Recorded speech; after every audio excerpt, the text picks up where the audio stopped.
2 years ago, I didn't even think we were going to be able to get into this property, much less keep it. So today I want to tell the story of how we got started, how Dragon Creek Ranch was born, and how soap is literally saving it. This is Dirt and Drive, the podcast all about turning a small homestead into a real business. So about 5 or 6 years ago, my husband and I decided that we wanted to get some land and start a homestead. And we knew this was going to take some money in order to do, especially in the county that we live in. So we had to kind of strategize and come up with a plan in order to have like the down payment and things that we were going to need for the property. And were we going to do this with family? Not. So we had to come up with a plan. So we kind of tentatively planned we were going to do this with family. And I started flipping things online. So going to estate sales, yard sales, thrift stores, and flipping them on eBay. And this was what we were going to use to kind of help build our money to get into the property eventually. And we also flipped a property that needed to be renovated in order to sell that so that we could have the down payment. So it was like several years of just grind and grind. And can we do this? Can we get the funds to get into this property? And so we found a property after looking all over in this county. It was very difficult to find stuff that was going to be within our price range and have the land that we wanted. And so we found it, and it was at a time period where the rates were not so great and sellers were asking like way overvalue. So this place actually came in underappraised for what they were asking. Because they were just asking for so much. So it was a struggle just to get in this place. We had to sell our house, and somebody was buying our house and they were selling their house. So it was like this cascade of things that needed to happen in order to get into the property. So we kept having a delay in closing, and it was honestly, we didn't think we were even going to get in it. And at that point, we were going to lose earnest money too, because the sellers wanted us to have a non-refundable earnest money thing because it was just a mess. So anyway, we did finally close after about 2 weeks of delays. We did finally close on the property, and it was so surreal. It was wonderful. It was magical, and we were so grateful and so thankful. And then we got in the property, and then reality set in because we knew the house was a fixer-upper and we had to fix some things. And we also had to renovate the basement so that our mom could move in. So because moving into the property, it had to become a family affair because financially we just could not do it on our own for the land and the price in this area. So we got into the property. It was a lot of work to get here, and it was so wonderful. But you quickly realize if you're going to do a homestead, if you're going to have a property and have animals and things, it takes money. So it was a struggle for a while, and we were renovating. So the first whole year, we were like, we can't add anything as far as homestead animals because we are so focused on fixing the house. And that was the full first year. And then by the end of the year, unfortunately, a family member that we were also doing this with decided to leave, and they didn't want to be a part of it anymore. So that financially devastated us, honestly, because we had to refinance, and that was a whole process in and of itself. So I was like, we are going to lose this place. I literally thought we were going to lose it. We were going to have to sell, and we were just going to have to give up on the dream of homesteading and having some property. So this all happened and went down like right around a month before my husband and I got married, and I had been making soap and tallow creams for myself because that is what helped my skin. So I'm going to detour a little bit and talk about that just for a second, and then we'll get back to the wedding. I'm just like a woman rambling. So I had been making tallow soap and creams for my face because I had been suffering for years with rosacea, eczema, and skin problems. And tallow was one of the few things that helped me. And it's so funny because for years I had been trying so many things. My skin was so awful. And I was at just a breaking point because I had literally dropped like $100 on a prescription. And we didn't really have the money for that. And I got it, and it like burned my face, made my skin worse. And I remember literally just crying in front of the mirror because I was so embarrassed. And I was like, I literally just spent $100 that we don't even have to try to fix my face, and it wasn't doing anything. It was just making it worse.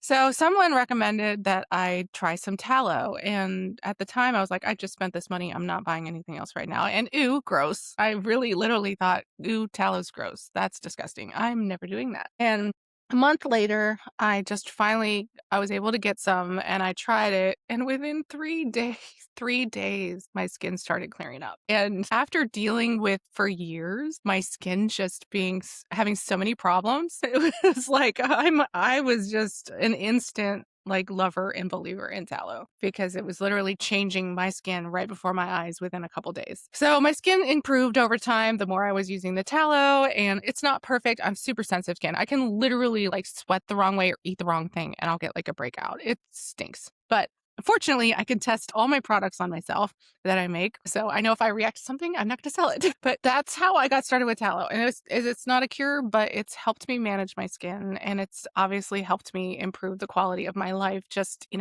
being more confident and being able to not be crying in the mirror anymore because my skin hurts and I'm embarrassed by it. So I'm just so grateful for it. So anyway, fast forward to our wedding.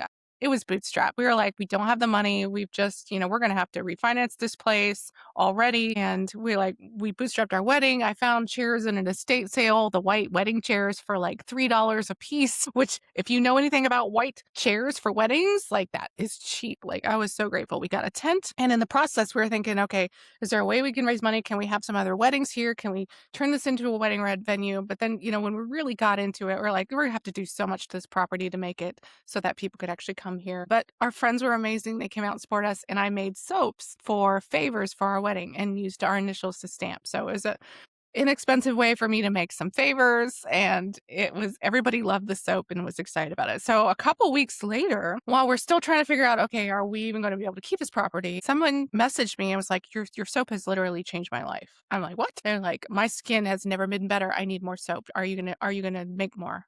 And I was like, that's interesting. And then a couple days later, like somebody else messaged me and they wanted some. And I was like, well, maybe this is it. I didn't think I would be creating and selling a product. I thought maybe we would be, having animals here and we would do the wedding venue thing. So I really dug into the business of building a soap business and tallow. And everyone was telling me it's oversaturated. I just saw it everywhere. But I also knew that I could make something good and it could help people. And I was like, you know what? It's oversaturated. I'm going to go for it anyway. And I just dug in and I learned everything I needed to know about starting a business, like forming the LLC, the insurance that I would need, and started formulating some of my recipes around, what I knew worked for me. And so adding different scents and essential oils and started selling it. So I was selling to friends and family, and I set up a website on Shopify. Like with a few clicks, I did like the design myself.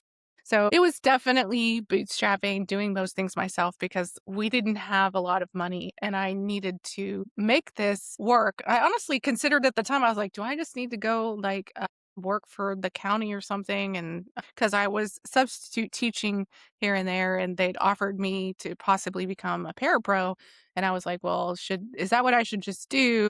But even then I was like, I don't know if this is going to be enough to help us. So I put up the website and I started posting on social media. Please don't go back and look at some of those videos because they're so awkward. But I was like, I know I've got to do this. And I started selling some online and I was like shocked. I'm like, people are buying from me and they don't even know me. Like this is wild. So we scheduled our first event.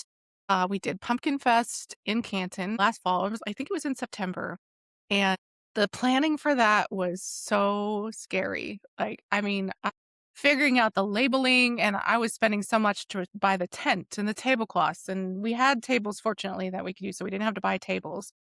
Getting some inexpensive shelves that I could use, getting deals on anything I could get because I wanted it to look professional. I didn't want it to look just thrown together because from what I understand of marketing and selling and my years of estate sailing and, just learning all this stuff, I knew I needed to have good branding. And so it wasn't the best. I mean, you go back and look at it now, I'm like, oh, yeah, I've made some improvements since then. But anyway, that was our first event and it was scary because I remember the night before crying because I'm labeling tallow creams and just thinking I have put so much money and so much work into this. And I feel like so much is riding on this, but I had to remind myself, okay, don't plan to make anything. Everybody said you don't plan to make any money your first one. You won't even make money on your first one. I kept hearing that everywhere in groups and everything. And I was like, okay, I'm learning. I'm not planning to make any money this first one. This is just an experience. But I had put the venue, I had to pay $150 to be there. So that was scary on top of everything I had put into making stuff and buying things. And it was scary. So let me take a sip of my coffee because this next part's good. So we showed up in Canton and we set up And within minutes, like it was literally minutes, like I wanted to film videos while I was there because I was like, I know social media is important.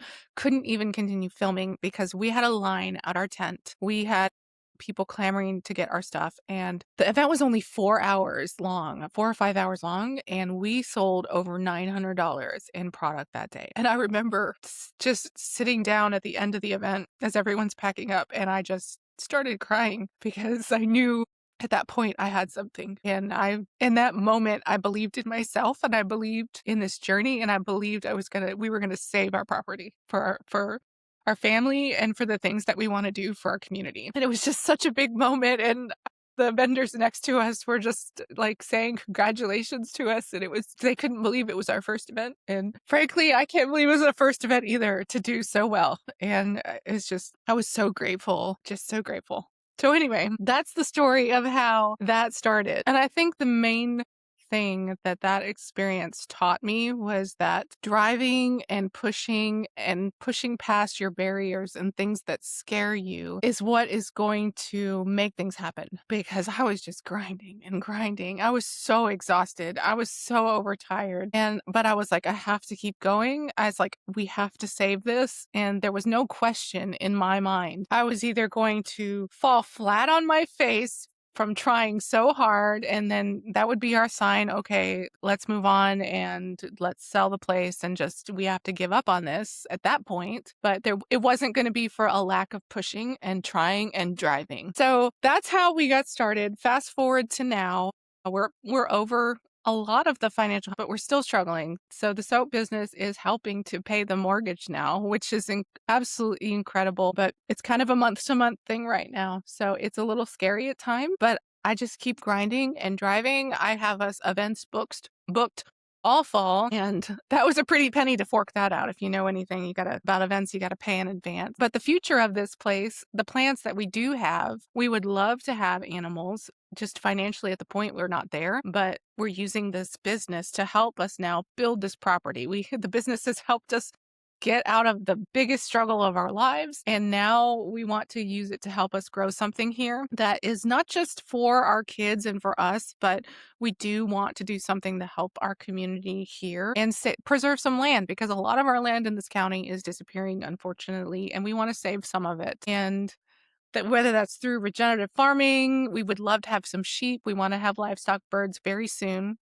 And as soon as we're financially able, that's the plan. But for now, soap has saved us and is pushing us forward. So that's why we're here. And that's why Dragon Creek Ranch exists. So I would encourage anyone out there who is looking to either get into homesteading or is in homesteading and struggling, that you can push and you can keep going. So the farm is still standing. The soap is still changing people's skin and the tallow creams.